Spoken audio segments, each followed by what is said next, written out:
సంవత్సరాల తరబడి government job కోసం వేచి చూస్తున్నారా? కేవలం 8 నెలల్లో మీ కల నెరవేర్చుకోండి. వెంటనే కింది నెంబర్స్‌కి కాల్ చేయండి. నమస్కారం, మీరు చూస్తున్న సుమన్ టీవీ. నేను మీ కీర్తి. ఈ సంవత్సరంలో ఆదివారం పుష్యమి నక్షత్రం, అందులో వైశాఖ మాసంలో చాలా అరుదుగా వచ్చే రోజంట. అందులోని చాలా విశిష్టమైన రోజంట. చాలా ప్రత్యేకతలు ఈ ఒక్క రోజుకే ఉన్నాయి.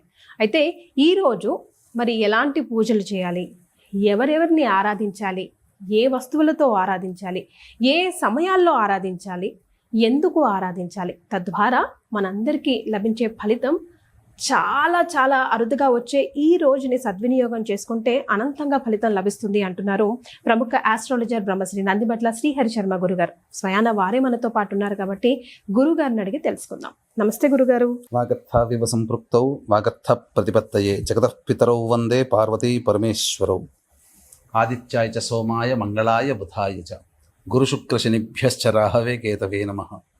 శృంగేరి జగద్గురు పీఠాధిపతులకి, కంచి పీఠాధిపతులకి నమస్కారములు తెలియజేసుకుంటూ కార్యక్రమాన్ని ప్రారంభిద్దాం. గురుగారు, నేను ఎక్కడో చదివాను, విన్నాను, మనం డిస్కషన్ చేసుకున్నప్పుడు కూడా చాలా సార్లు మీరు అన్నారు వైశాఖ మాసంలో ఒక ప్రత్యేకమైన రోజు, చాలా అరుదుగా ఈ సంవత్సరానికి అరుదైన రోజు రాబోతోంది. అదేంటి అంటే ఆదివారం పుష్యమి నక్షత్రంతో కూడుకుందని. ఈ రోజు మరి మేమంతా సద్వినియోగం చేసుకోవాలంటే ఎలాంటి దేవత ఆరాధన చేయాలి, ఎప్పుడు చేయాలి, ఎందుకు చేయాలి, ఎలాంటి వాళ్ళు చేయాలి గురుగారు? ఎలాంటి వాళ్ళు ఇన్ ద సెన్స్ అంటే రకరకాల కష్టాలు, ఇతి బాధలు ఉంటూ ఉంటాయి కదా. కొంతమందికి పిల్లలు లేకపోవడం, కొంతమందికి ఉద్యోగాలు లేకపోవడం, కొంతమందికి పెళ్ళిళ్ళు కాకపోవడం, అప్పుల బాధ తీరడం. సో ప్రత్యేకంగా వీరికైతే ఈ రోజు చాలా ఉపయోగపడుతుంది, ఖచ్చితంగా మీరు ఈ రోజుని సద్వినియోగం చేసుకోవాల్సిందే అన్నట్టుగా ఉందంటారా? తప్పకుండానమ్మా. అసలు ఈ వైశాఖ మాసం యొక్క విశిష్టత ఏంటంటే ఒక్కొక్క మాసం ఒక్కొక్క దేవతని ఆరాధన చేయమంటే ఈ వైశాఖ మాసము ముఖ్యముగా విష్ణువుని, లలిత అమ్మవారిని ఆరాధన చేయమని మనకు శాస్త్రం చెప్పబడి ఉంది. ఇక గమనించుకున్నట్లయితే ఈ వైశాఖ మాసంలో చేసేటువంటి దానాలు అనంతమైనటువంటి పుణ్య ఫలితాలు ఇస్తాయి. ఎందుకనంటే ఈ భూమి మీద ప్రతి మానవుడు కూడా ఎండవేడితో చాలా కష్టాలు పడుతుంటాడు. మనిషికి కావాల్సింది ఏంది? ఇంత కూడు, కట్టుకోవడానికి గడ్డ, గుడ్డ, ఉండడానికి ఒక ఇల్లు. అంటే ఏంటి?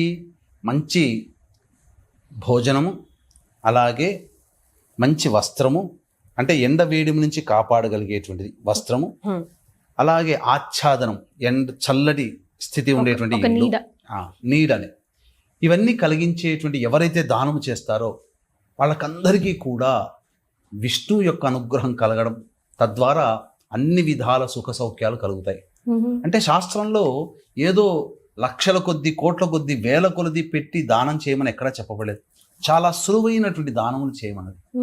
ఏం చేయాలి? చలివేంద్రములు మనం పెట్టుకోవాలి, అలాగే కంబళి దానం చేయమన్నది, అలాగే తాటి ఆకుతో చేసినటువంటి చాపని దానం చేయమన్నది. ఇది వైశాఖ మాసంలో చెప్పబడినటువంటిది. అయితే ఈ వైశాఖ మాసంలోనే మహానుభావులు ఎంతో మంది పుట్టారు.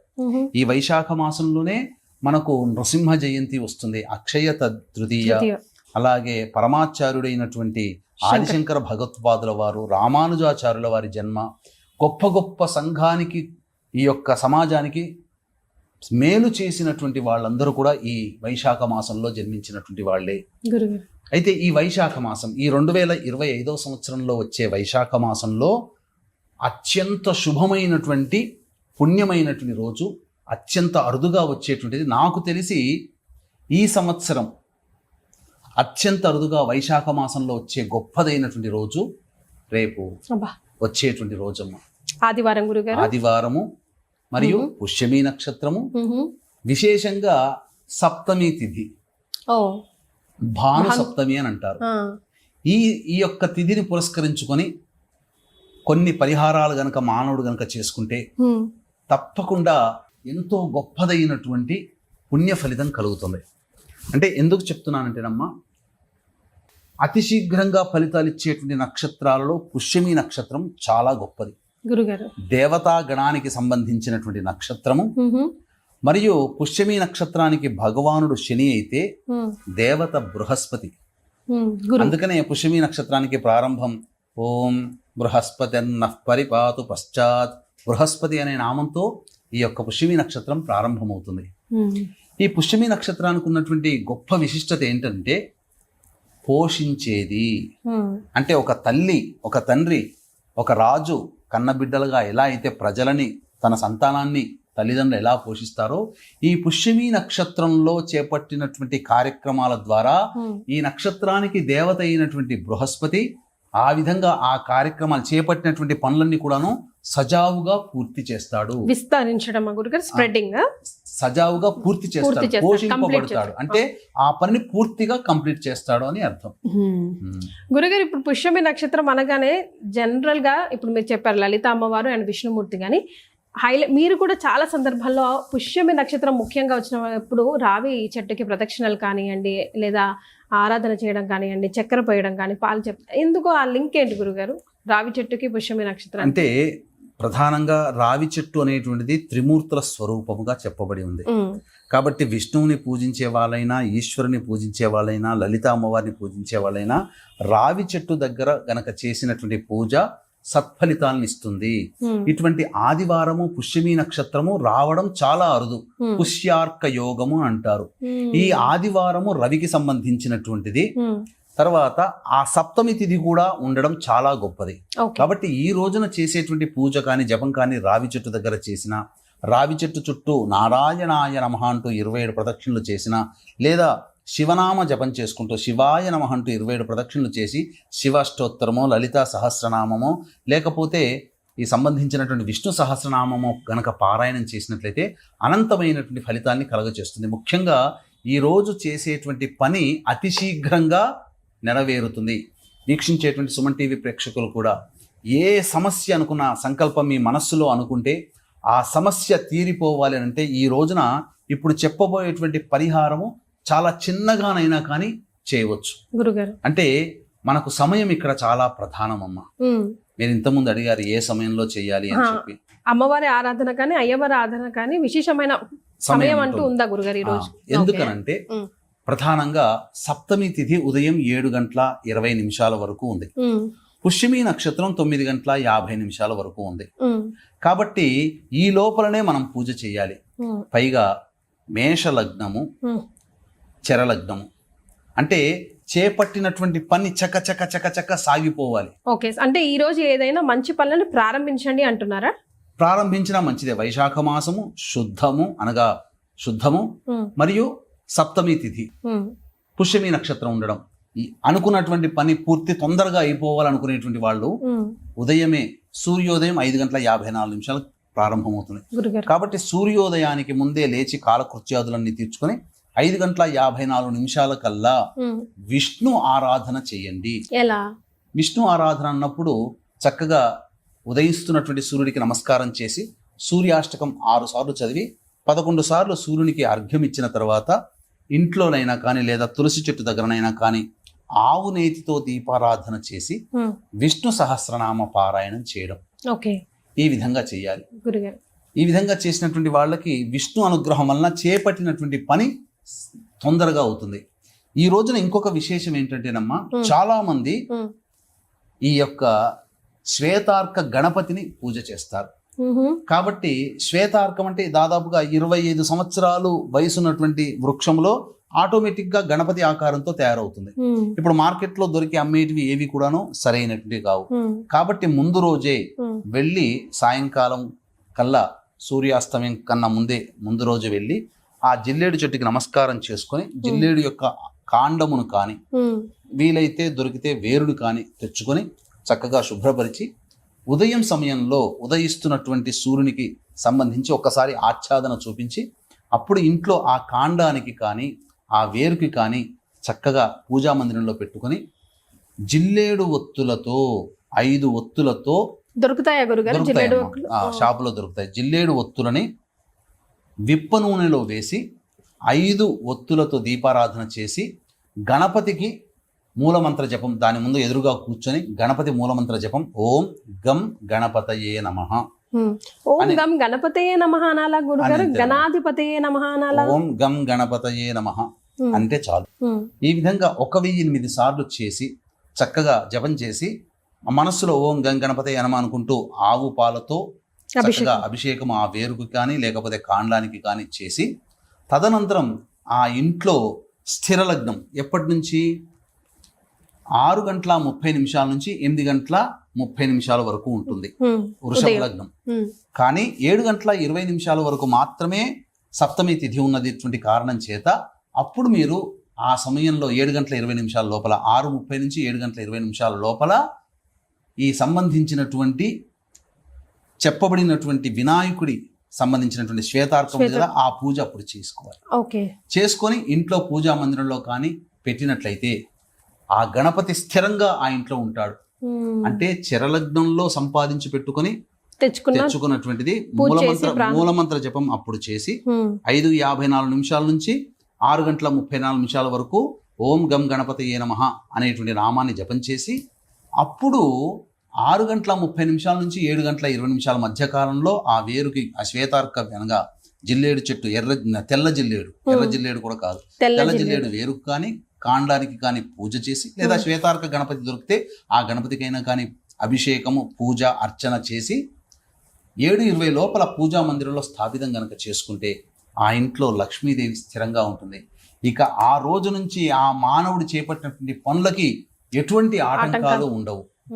ముఖ్యంగా ఇటువంటి ఆదివారము అమావాస్య సరే ఇవన్నీ మాకు దొరకవండి, సాధారణంగా మేము చేసుకునేటుంటాం పూజ చేసుకుంటాం అనేటువంటి వాళ్ళు కూడాను ఏ విధంగా పూజ చేయొచ్చు? ఈ రోజున లలిత అమ్మవారిని పూజ చేయొచ్చు. ఏ విధంగా పూజ చేయాలి? అలాగే చెప్తానమ్మా. లలిత అమ్మవారిని అలాగే ఈ సంబంధించినటువంటి ఈశ్వరుని కూడా ఆరాధన చేయొచ్చు. వీక్షించేటువంటి ప్రేక్షకులకి గమనిక, ఈ యొక్క వైశాఖ పౌర్ణమి పితృదేవతలకి మోక్షాన్ని ప్రసాదించేది. మోక్షాన్ని పొందని ఆత్మలు మీ కుటుంబంలో అంటే ఉన్నాయనుకోండి, ఎలా గుర్తుపెట్టుకోవాలి?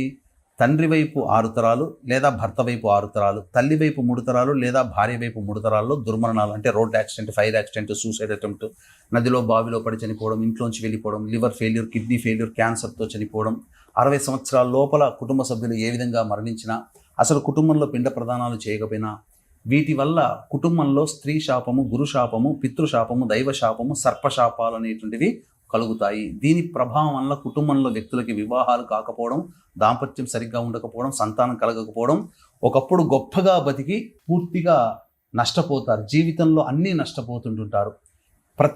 ప్రతిదీ కూడా సమస్యగా ఉంటుంది. కాబట్టి ఇటువంటివి మీ కుటుంబంలో మీ లక్షణాలు ఉన్నాయంటే, ముఖ్యంగా పిల్లలు జూదము లాంటి సమస్యలతో బాధపడుతుంటారు, అంటే బెట్టింగ్ వ్యాపారాల్లో మునిగిపోతుంటుంటారు, డబ్బుని అనేక కారణాలుగా నష్టపోతుంటారు.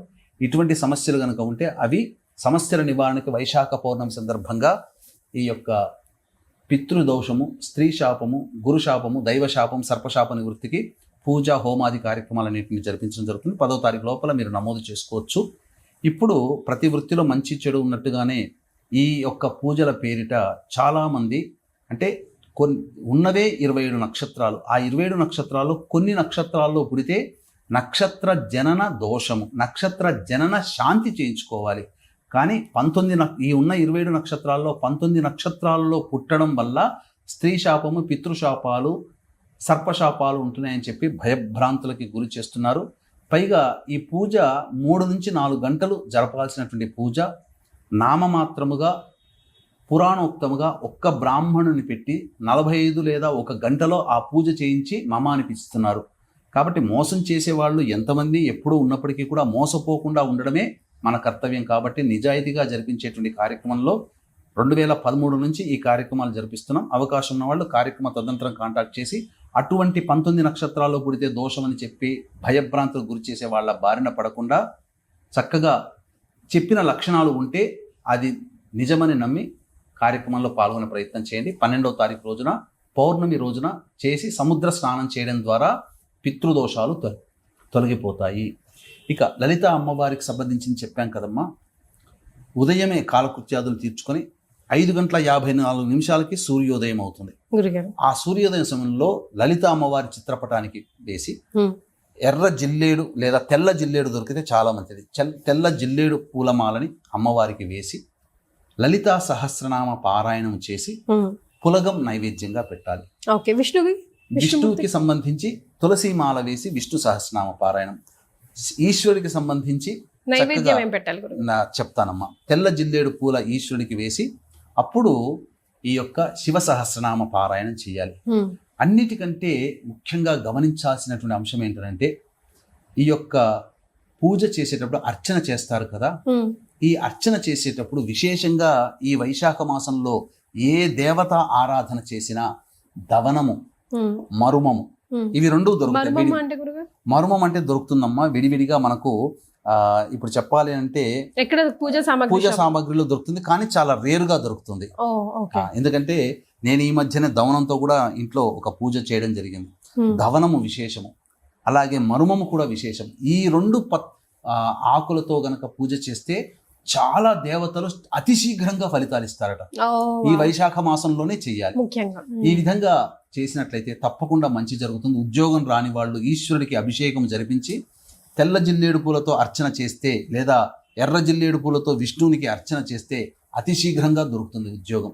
వివాహం కానటువంటి అబ్బాయిలకి అమ్మాయిలు ఈ యొక్క చక్కెర కలిపినటువంటి నీటితో ఈశ్వరుడికి అభిషేకం జరిపించి గన్నేరు పూలు లేదా మల్లెపూలతో అర్చన చేస్తే అతి శీఘ్రంగా వివాహం జరుగుతుంది. ఉద్యోగం కోసం అయితే చెరుకు రసంతో అభిషేకం చేస్తే చాలా విశేషం. ఇక దాంపత్య సమస్యలు ఇవన్నీ తొలగిపోవాలన్నా ఈశ్వరుడికి ఈ ఆదివారం పుష్యమి నక్షత్రం రోజున చక్కగా మామిడి పండ్ల రసముతో అభిషేకం జరిపితే తప్పకుండా మంచి జరుగుతుంది. మామిడి చెట్టు కింద కూడా ఈశ్వరుని ఆరాధన చేస్తే అటువంటి ఈశ్వరుని ఆరాధన చేసినటువంటి అమ్మాయికి పరమేశ్వరుడు అంతటి వాడు భర్తగా లభిస్తాడు. ఎందుకంటే సాక్షాత్తు మీనాక్షి అమ్మవారు కానీ అమ్మవారు సాక్షాత్తు ఆ విధంగా మామిడి చెట్టు కింద ఈశ్వరుని ఆరాధన చేసే పొందింది. కాబట్టి మనం ఏ కోరికైనా అతి శీఘ్రంగా నెరవేరాలి అంటే ఇప్పుడు చెప్పబడినటువంటి విధానంతో గనక చేసుకుంటే మంచిది. మళ్ళీ ఒకసారి సమయం తెలియజేస్తున్నాను. సప్తమి తిథి ఉదయం 7:20 వరకు ఉంది. పుష్యమి నక్షత్రం 9:56 వరకు ఉంది. కాబట్టి 5:54 నుంచి 6:30 వరకు చరలగ్నము.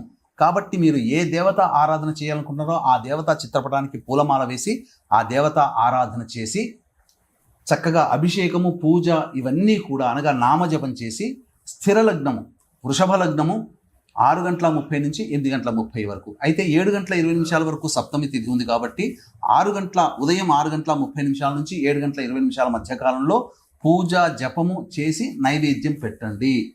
స్థిర లగ్నం చేయడం వల్ల మీ కోరిక అతి శీఘ్రంగా నెరవేరుతుంది అని చెప్పడంలో సందేహం లేదు. రైట్. సో విన్నారు కదా, ఈ వైశాఖ మాసంలోనే అత్యంత ప్రత్యేకమైన రోజు ఆదివారం పుష్యమి నక్షత్రంలో, అది కూడా భాను సప్తమి రోజు రావడం.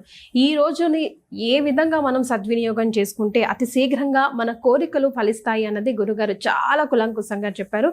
తప్పకుండా ఈ రోజుని సద్వినియోగం చేసుకోండి. అలాగేనమ్మా, ఈ రోజున కటింగ్ చేయకూడదు, మాంసాహారము, మద్యపానము, ధూమపానం చేయకూడదు, బ్రహ్మచర్య వ్రతాన్ని ఆచరించాలి, దాంపత్యం పనికిరాదు, ఇనుప వస్తువులు కొనకూడదు, శనికి సంబంధించినటువంటి వస్తువులు ఏవి కూడా అనగా నూనెని రాసుకోవడము అనేటువంటివి చేయకూడదు.